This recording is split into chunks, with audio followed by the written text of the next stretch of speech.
नमस्कार आप सभी को। आप देख रहे हैं ताराचंद क्लासेस। आज की क्लास में हम पढ़ेंगे राजनीतिक दल और दलीय व्यवस्था। वो भी कौन सी वाली पढ़ेंगे? भारतीय राजनीतिक दल और दलीय व्यवस्था के बारे में, इंडियन पॉलिटिकल पार्टीज़ के बारे में पढ़ेंगे। ठीक है, हमारे देश में जो पार्टियां हैं, गवर्नमेंट है, वो किस तरीके से स्थापित हुई हैं, ये काम किस तरीके से करती हैं, इनके एजेंडा क्या हैं। ठीक है, ओके। इनके पॉइंट, इनकी विचारधारा क्या होती है, ये किस वर्ग को टारगेट करते हैं, ये सारी बातें हैं इसके अंदर, जो हमें इस वाली बुक के अंदर जो है ना, हमारी BPSC 104, इस बुक के अंदर पूरी हमारे भारतीय राजनीतिक पार्टियों के बारे में बहुत अच्छी जानकारियाँ दे रखी हैं। और आज की वीडियो में हम राजनीतिक दल और दलीय व्यवस्था के ऊपर पढ़ेंगे, और राजनीतिक दल होता क्या है, इसकी डेफिनेशन के ऊपर हम ज़्यादा जोर देंगे। बहुत सारे अलग अलग लोगों ने अपनी अपनी विचारधाराएँ दी हैं, बहुत सारी हैं।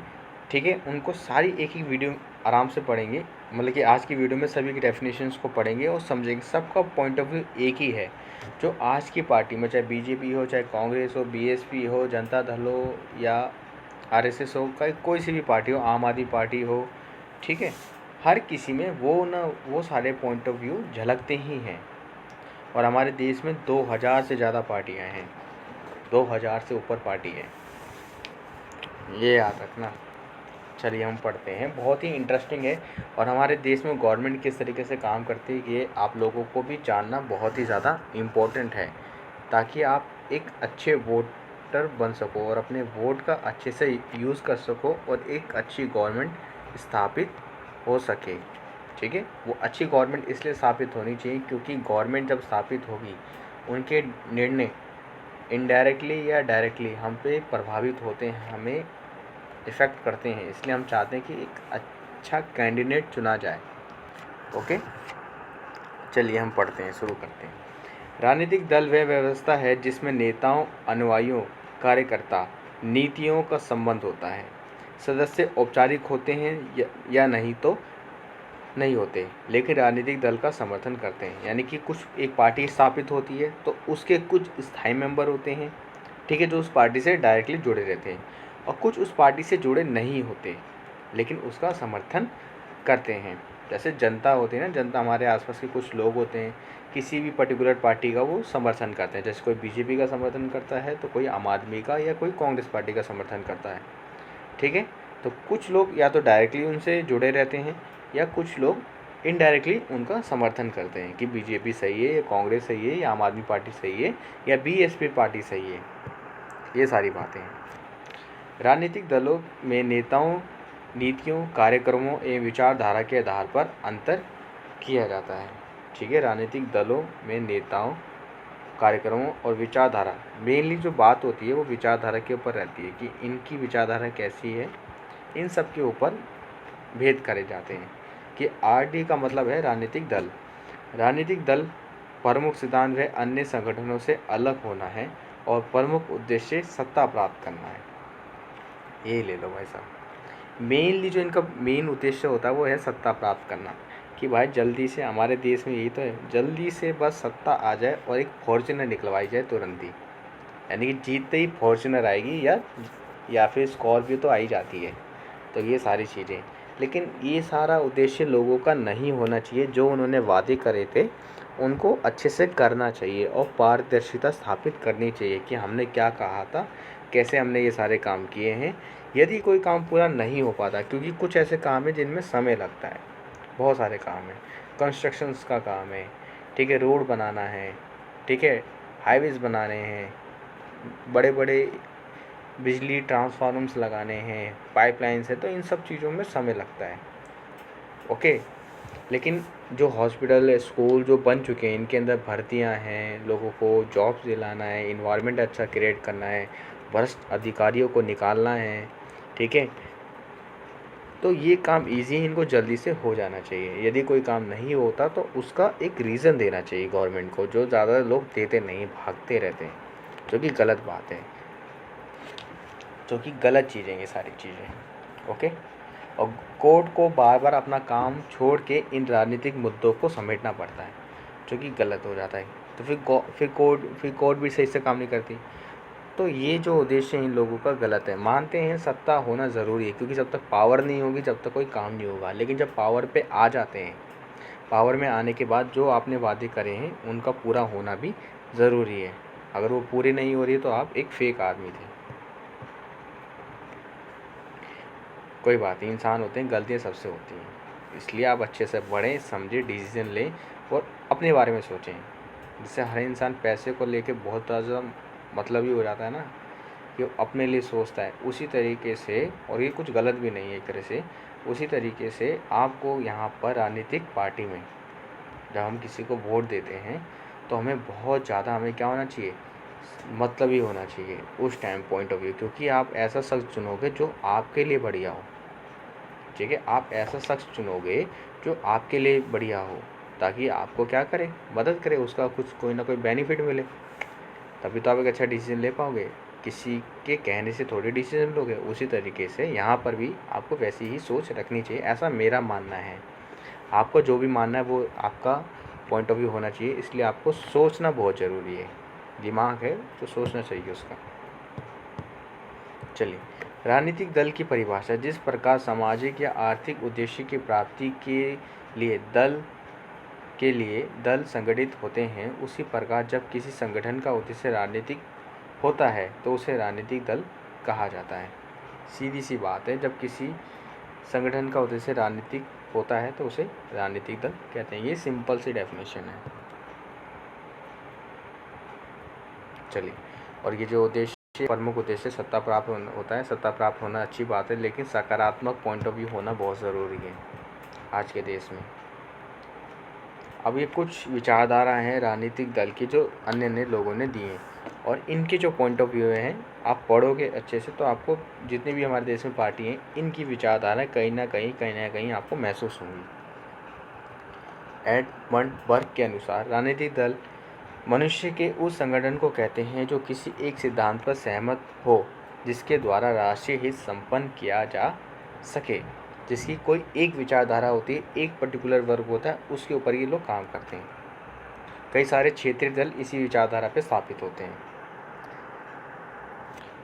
गोटिल के अनुसार राजनीतिक दल उन नागरिकों का कम या अधिक संगठित समूह है जो राजनीतिक इकाई के रूप में कार्य करता है और अपनी राजनीतिक शक्तियों के प्रयोग के द्वारा शासन को हस्तगत करते हैं और नीतियों को कार्य रूप देने का प्रयत्न करते हैं। गिला क्राइस्ट के अनुसार राजनीतिक दल संगठित नागरिकों को उस समुदाय को कहते हैं जो एक ही राजनीतिक सिद्धांत को मानते हैं, वह एक ही राजनीतिक इकाई के रूप में कार्य करते हैं और सरकार पर अपना अधिकार जमाने का प्रयत्न करते हैं। यहाँ पे एक ही पॉइंट ऑफ व्यू, एक ही सिद्धांत। जैसे बहुत सारी पार्टीज है हमारे, बीजेपी है जैसे कि, और बीएसपी है ना, आरएसएस है, और आम आदमी पार्टी भ्रष्टाचार के ऊपर है। ठीक है, इनका एक पर्टिकुलर इलाका है। कांग्रेस है जो गरीबी के ऊपर बात करती है। लिकॉक के अनुसार राजनीतिक दल संगठित नागरिकों को उस समुदाय को कहते हैं जो एक ही राजनीतिक सिद्धांत को मानते हैं, वह राजनीतिक इकाई के रूप में कार्य करते हैं और सरकार पर अपना अधिकार जमाने का प्रयत्न करते हैं। तो इनकी और इनकी विचारधारा एक जैसी ही है, कुछ अलग नहीं है इनमें। लॉर्ड ब्राइस, राजनीतिक दल वह संगठित समूह हैं जो ऐच्छिक रूप से अपनी शक्तियों को राजनीतिक सत्ता की प्राप्ति में लगाते हैं, यानी कि कुछ लोग अपनी पावर्स को बढ़ाने के लिए राजनीतिक सत्ता प्राप्त करते हैं निजी स्वार्थ के लिए। जे.ए. सुमी पीटर के अनुसार राजनीतिक दल एक ऐसा गुण या समूह है जिसके सदस्य सत्ता प्राप्त करने के लिए संघर्ष या होड़ में लगे रहते हैं। खुद देख लो, आजकल बंगाल इलेक्शन देख लो, सिर्फ सत्ता चाहिए, उसके सत्ता के कारण ना जाने कितने लोगों की जान चली गई, डेथ हो गई, लोग परेशान हो गए, रोज़गार चले गए। एक रिपोर्ट आई है, लगभग 70 से 75 लाख, आप गूगल कर सकते हो, देखना। मैंने देखा था, जो 70 से 75 लाख लोगों की जॉब चली गई है इसमें। 70 से 75 लाख लोगों की जॉब गई इसमें, रोज़गार ख़त्म हुआ है लोगों का। ठीक है, मैरिज सोचने वाली बात है, तो इसलिए तो हमें एक अच्छा वोटर्स बनना बहुत ज़रूरी है। मैरिज ड्रूज़र के अनुसार आरडी यानी कि राजनीतिक दल केवल सत्ता प्राप्ति का मंत्र है और नीति का सिद्धांत उनके लिए प्रमुख बातें नहीं हैं। ये इनकी डेफिनेशन है। तो आपने भी देखा होगा बहुत सारे लोग सिर्फ सत्ता के लिए भागते हैं कि हमें सिर्फ पावर चाहिए, पावर चाहिए। यहाँ तक कि गांव में प्रधान का चुनाव भी आपने देखा होगा ना, जीतते ही फॉर्च्यूनर गाड़ी, स्कॉर्पियो, अपने आप को अलग ही लेवल का इंसान समझते हैं फिर वो, जो कि गलत है। वही ज़रूरी नहीं है। आप चाहो तो किसी भी प्रशासनिक अधिकारी को, पुलिस देख सकते हो, कांस्टेबल देख सकते हो, कोई अधिकारी देख सकते हो, ठीक है, जो अपने आप को एक अपर लेवल का समझने लग जाते हैं, जो कि गलत है। मसलदान के अनुसार, ये नाम है इनका, मसलदान के अनुसार राजनीतिक दल उस स्वैच्छिक समूह को कहते हैं जो कुछ सामान्य राजनीतिक व सामाजिक सिद्धांतों के आधार पर तथा कुछ सामान्य लक्ष्यों और आदर्शों की पूर्ति के लिए शासन चलाने का प्रयत्न करता है तथा अपने सदस्यों को सत्तारूढ़ की करने की चेष्टा करता है और उसके लिए चुनाव तथा अन्य संसाधनों का भी प्रयोग करता है। इन्होंने तो सारी प्रक्रियाओं को प्रयोग कर लिया भाई साहब। अब है फेडरिक के अनुसार बहुत सारे लोगों की जो विचारधारा है वो, यानी कि जो डेफिनेशन दी है वो एक दूसरे से मिलती जुलती है, बस एक एक विशेषताएं उसके अंदर से निकलती आ रही हैं। बस आप ये सारी डेफिनेशन को अच्छे से देखो, समझो और पढ़ो। आपने, क्योंकि आज की वीडियो अगर आप अच्छे से देख लोगे तो आने वाले जो चैप्टर्स हैं वो अच्छे से समझ आ जाएंगे, ख़त्म सब कुछ समझ हो जाएगा आपको। इसलिए आज की वीडियो में डेफिनेशन के ऊपर ज़्यादा ध्यान दिया जा रहा है। फेडरिक के अनुसार राजनीतिक दल उन व्यक्तियों का समूह है जो अपने नेताओं के लिए शासकीय नियंत्रण प्राप्त करने अथवा उसे बनाए रखने के उद्देश्य से स्थायी रूप से संगठित होते हैं और आगे अनुशासित रहकर लाभ प्राप्त करने का प्रयास करते हैं, जो कि आजकल की बहुत सारी गवर्नमेंट कर रही हैं, बहुत सारी गवर्नमेंट। मैकाइवर के अनुसार राजनीतिक दल वह समुदाय है जिसका संगठन किसी विशेष सिद्धांत या नीति के समर्थन के लिए हुआ हो, वह संवैधानिक साधनों द्वारा सरकार बनाने के लिए इस सिद्धांत या नीति का सहारा लेता है। जैसे कोई भी पक्ष हो सकता है, किसी भी समुदाय के लिए हो सकता है, जिससे हम ज़्यादातर यहाँ पर जो डेफिनेशन है वो क्षेत्रीय दल पे आधारित है। जब क्षेत्रीय दल के बारे में पढ़ोगे तो बहुत सारी चीज़ें आपको समझ आएंगी कि कोई किसी एक पर्टिकुलर समुदाय के लिए इलाका बना लेते हैं, ठीक है, संघ बना लेते हैं एक तरीके से कि हम इस वर्ग से हैं, हम इस वर्ग से हैं, तो और आके सत्ता लड़ते हैं। ज़्यादातर के गांव के प्रधान के चुनावों में होता है। मैक्स वेबर के अनुसार राजनीतिक दल स्वेच्छा से बनाया हुआ वह संगठन है जो शासन शक्ति को अपने हाथ में लेना चाहता है और इसका हस्तगत करने के लिए प्रचार आंदोलन का सहारा लेता है। इस शासन शक्ति को हाथ में लेने के पीछे एक ही उद्देश्य हो सकता है, जो है वस्तुनिष्ठ लक्ष्य की प्राप्ति या व्यक्तिगत स्वार्थ, या दोनों, कुछ भी हो सकता है, लेकिन मेन जो होता है अपना ही स्वार्थ होता है हर राजनीतिक दल का। क्या करें, जो है सो सत्य है। गैल्डन के अनुसार राजनीतिक दल नागरिकों का वह समुदाय है जो एक राजनीतिक इकाई के रूप में कार्य करता है और अपने मतदान की शक्ति का प्रयोग करके सरकार को नियंत्रित करना और तथा अपनी सामान्य नीति की पूर्ति कराना चाहता है। ये वाला पॉइंट अच्छा है, ये वाली पॉइंट सही है भाई। वोट दिया है, चुना है, तो उसके सही काम करो ना। रेने तथा कैंटल के अनुसार राजनीतिक दल संगठित स्वायत्ता समूह है जो सरकार की नीतियों एवं कर्मचारियों पर अंततः नियंत्रण प्राप्त करने की आशा में चुनाव में उम्मीदवार का नामांकन करता है और चुनाव क्या है, लड़ता है। रॉबर्ट सी ओ बॉन्ड के अनुसार राजनीतिक दल का एक ऐसा संगठन है जो अपने उद्देश्य को सरकार पर औपचारिक नियंत्रण प्राप्त करके समाज में मूल्यों के आधिकारिक वितरण में प्राथमिकता के प्रकरण बनाकर प्राप्त करता है। ये सारी चीज़ें औपचारिक का यानी ऑफिशियली चुनाव वगैरह लड़के। पालम्बोरा के नाम है, इनके बहुत अच्छे विचार हैं भाई। इन्होंने सारी राजनीतिक दल की डेफिनेशन दे दी एक बार में। पोलो बरा के अनुसार राजनीतिक दल एक औपचारिक संगठन है जिसका स्वचेतन व प्रमुख उद्देश्य ऐसे व्यक्तियों को सार्वजनिक पदों पर पहुंचाना तथा उन नियंत्रण बनाए रखना है जो अकेले या किसी से मिलकर शासन तंत्र पर अपना नियंत्रण करेंगे, या अकेले करेंगे या पहुंचने के बाद अपने लोगों को गद्दी पे पहुंचाने के बाद शासन करेंगे खुद से। ये सारी चीज़ें, यानी कि पावर में आओ, फिर अपने लोगों को पावर दो, फिर शासन करो। हमारे देश में बीजेपी जो गवर्नमेंट है सबसे बड़ी गवर्नमेंट है पूरे वर्ल्ड में, सबसे बड़ी पावर। हर इलाके में, हर क्षेत्र में, हर ज़िले में आपको इनके कार्यकर्ता मिल जाएंगे। सबसे बड़ी पार्टी है डेमोक्रेसी की, लोकतंत्र की, अमेरिका से भी बड़ी। कोल मेनन के अनुसार राजनीतिक दल जो औपचारिक रूप से इस उद्देश्य से संगठित होते हैं कि उन्हें वास्तविक अथवा संभावित संपूर्ण राज्य सरकार की नीति और उसके सेवी वर्ग के ऊपर वैधानिक नियंत्रण प्राप्त करना। वैधानिक नियंत्रण का मतलब होता है कानूनी नियंत्रण, यानी कि चुनाव जीत के आ रहे हैं भाई, बनाए रखना, चाहे अकेले या मिलकर, या वैसे ही अन्य समुदाय के साथ चुनाव प्रतियोगिता करके। ये भाई सारी डेफिनेशन दे दी एक बार में, कोलमैन ने और कोलंबरा ने। आपका काम सिर्फ एक ही है, राजनीतिक दल किसे कहते हैं। इतने सारे लोगों की डेफिनेशन है, किसी 2 बंदों की डेफिनेशन आप याद कर लो, ठीक है। जब एग्ज़ाम में ये क्वेश्चन आता है तो आप ये डेफिनेशन लिखना ज़रूर, आपको नंबर मिलेंगे। किसी 2 की डेफिनेशन अच्छे से याद कर लो जो आपको पसंद हो। अब हम पढ़ते हैं राजनीतिक दल की विशेषताएं। सिद्धांतों के आधार पर संगठित व्यक्तियों का समूह है, सत्ता प्राप्त करने के लिए चुनाव में भाग लेते हैं, और उसके बाद गाड़ी निकलती है फॉर्च्यूनर या स्कॉर्पियो, या फिर डायलॉग होता है चाचा विधायक है हमारे। बहुत सारे व्यक्ति का स्थायी संगठन है। राजनीतिक की बता रहे, राजनीतिक दल जो है बहुत सारे लोग स्थायी संगठन है। बीजेपी है, कांग्रेस है, बीएसपी है।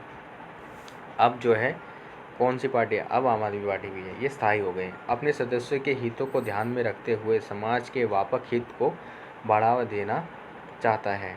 सदस्य में सामान्य लक्ष्यों व सिद्धांत पर आम सहमति पाई जाती है। जो भाई साहब जो हमारे गुरुजी ने कहा वही सही है, बस हमें और कोई मतलब नहीं, जो उन्होंने कहा वही सही है। राजनीतिक दलों का कार्यक्रम स्पष्ट होता है।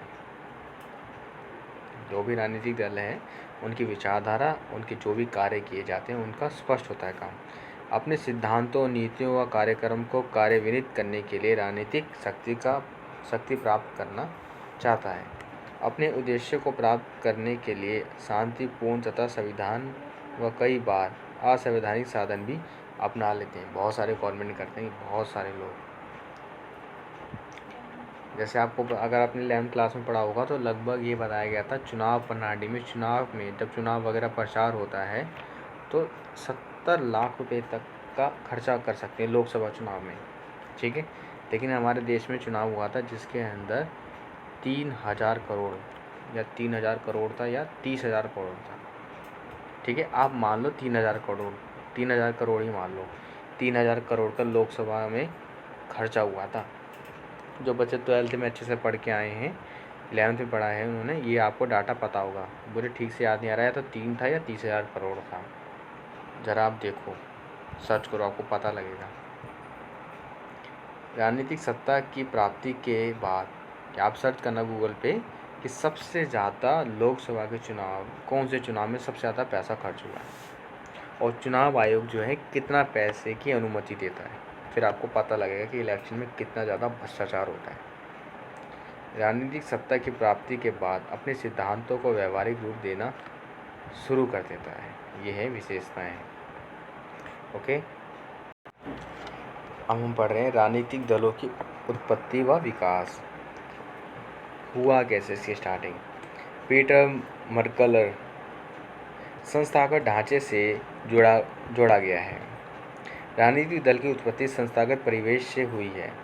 कोलंबारा वीनर ऐतिहासिक संगठनों से निपटने के लिए ही दलों का जन्म हुआ है। जो समय के अनुसार प्रॉब्लम्स आती हैं तो उससे हमारे राजनीतिक दल की स्टार्टिंग हुई है। आधुनिक युग में राजनीतिक दलों का संबंध औद्योगिक क्रांति 18वीं शताब्दी से जोड़ा गया है और बहुत सारे लोग जो हैं इन्हीं का समर्थन करते हैं।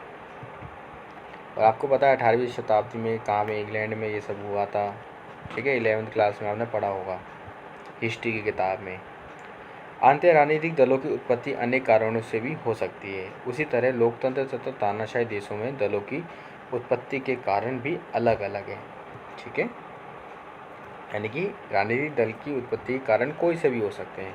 उसे लोकतंत्र भी आया है और तानाशाही भी आई है, दोनों हैं। प्राचीन यूनान में प्लेविनियस तथा प्लेटिनियस दो दलों का अस्तित्व था, लेकिन दलीय व्यवस्था का श्रेय ब्रिटेन को ही जाता है। ये जो भी आया हो प्राचीन में कोई मतलब नहीं है, लेकिन जो श्रेय है ना दलीय व्यवस्था का, वो ब्रिटेन को जाता है भाई, क्योंकि यहाँ पे दो पार्टी है ब्रिटेन में, डोमिनेंट पार्टी और लिबरेट पार्टी, ये सारी चीज़ें। इंग्लैंड में श्रमिक दल का उदय तो औद्योगिक क्रांति का परिणाम है। राजनीतिक दल, ठीक है, संविधान निर्माताओं की इच्छा के विपरीत हुई। धीरे धीरे अमेरिका में भी दल प्रणाली विकसित हुई है। ओके, ये अमेरिका का है। यूएसए में जो हुआ था राजनीतिक दल, फिलाडेल्फिया सम्मेलन, जिसे हम संवैधानिक सम्मेलन बोलते हैं, जो कि 25 मई से लेकर 14 सितंबर 1787 में हुआ था, और ये अस्तित्व में अच्छे से आ गया था 17 सितंबर 1887, जो 4 मार्च 1789 तक चला था। फिर इसमें दो पार्टी सामने आ गई थी, रिपब्लिक और डेमोक्रेटिक, और ये पार्टी आज भी है। लेनिन 1898-1924, साम्यवादी दल, कम्युनिस्ट पार्टी, सोवियत संघ आई थी, और चाइना में ये आज भी है। 1991 में यूएसएसआर में 1991 में ये समाप्त हो गई थी। ठीक है, ये 12th में आपने अच्छे से पढ़ा होगा। और इनका जो जन्म था वो ये वाली डेट नहीं है, इनका 1870 था, जिन्होंने साम्यवाद के जनक माने जाते हैं। ओके, और चाइना में ये चीज़ आज भी है। Okay, France, Bharat, Swiss, Canada, Japan आदि सभी देशों में आज राजनीतिक दल कार्यरत हैं। अब हम भारत की बात करते हैं। ठीक है, हम किसकी बात कर रहे हैं? ये जो अभी हमने पढ़ा है ना, ये वाला राजनीतिक दलों की उत्पत्ति, ये आपके सिलेबस में नहीं है, लेकिन थोड़ा बहुत हमें अपना विदेश, थोड़ा आसपास की दुनिया भी देखनी चाहिए। France, Bharat, Swiss, Canada, Japan आदि सभी देशों में आज राजनीतिक दल कार्यरत है। एक दलीय प्रणाली चाइना में है, जो कि साम्यवाद है। द्विदलीय प्रणाली यूएसए, ब्रिटेन में है, जो अभी आपको बताया है। Dominant party, labour, liberty party, ये सब। ओके, बहुदलीय प्रणाली भारत और स्विट्ज़रलैंड में है, जहाँ पे बहुत सारे दल हैं। ओके, पहले हम पढ़ेंगे एक दल का वर्चस्व, जहाँ पे कांग्रेस थी, लेकिन अन्य पार्टी भी वर्चस्व में स्थापित थी। तो ये सारी चीज़ें हैं। अब आता है लोकतंत्र में राजनीतिक दल की भूमिका। तो वो रॉबर्ट सी बॉन, राजनीतिक दल लोकतंत्रीय देशों में संगठन मांगों में संशोधन, नेताओं की भर्ती, सत्ता का वैधिकरण यानी कि कानूनीकरण, नीति का निर्धारण, शासन, उत्तरदायित्व, आधुनिकीकरण जैसे कार्यों को पूरा करते हैं। लोकतंत्र में इन्होंने ये डेफिनेशन दी है राजनीतिक दल की। पोलोम्बार ने भी नेताओं की भर्ती, सामाजिकरण, सरकार बनाना, संगठन, सादेबाजी यानी गठबंधन की सरकार तथा एकीकरण को राजनीतिक दल के कार्य बताए हैं। तो ये सारी चीज़ें इंपॉर्टेंट है, इनको नोट कर सकते हो आप। पूरा नोट करना है तो पूरा नोट आप कर सकते हो। न्यूमैन ने तानाशाही के ऊपर भी अपनी विचारधारा रखी है। ओके, जो आप पढ़ सकते हो।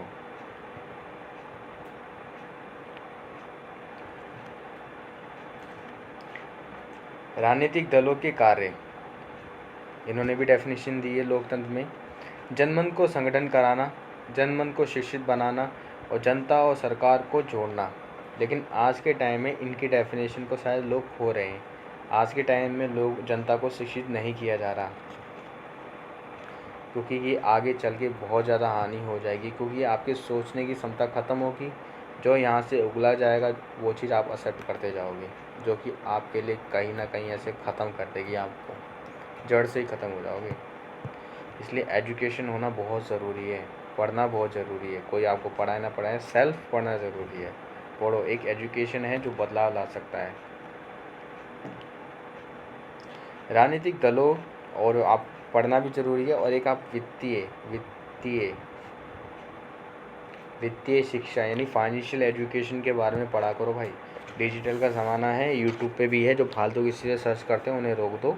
फाइनेंस के बारे में भी एजुकेशन लिया करो, पढ़ा करो। स्कूल में नहीं पढ़ाया जाता ये सारी चीज़ें।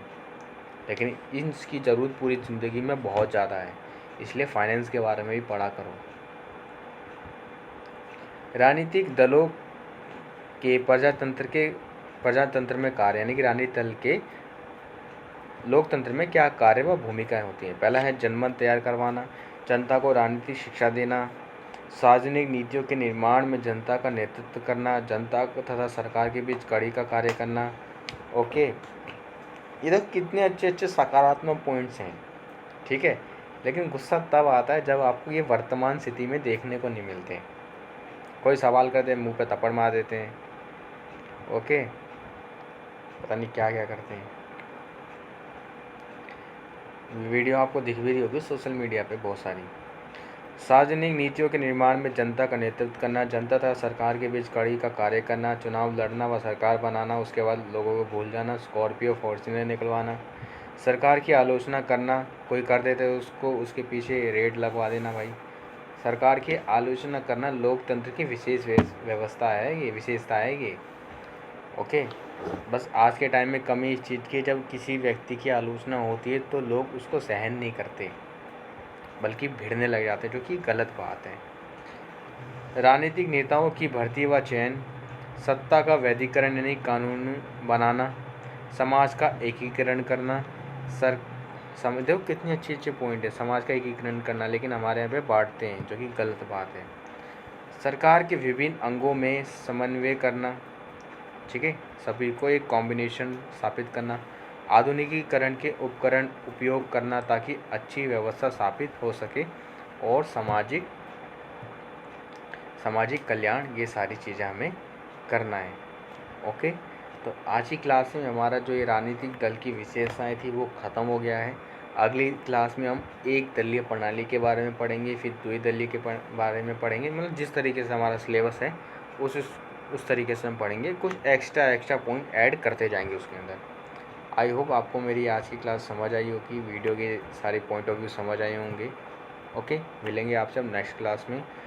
आप अपने क्लास नोट ज़रूर बनाया करो। बस, मिलेंगे आपसे अब नेक्स्ट क्लास में। चैनल को सब्सक्राइब करें, लाइक करें, शेयर करें।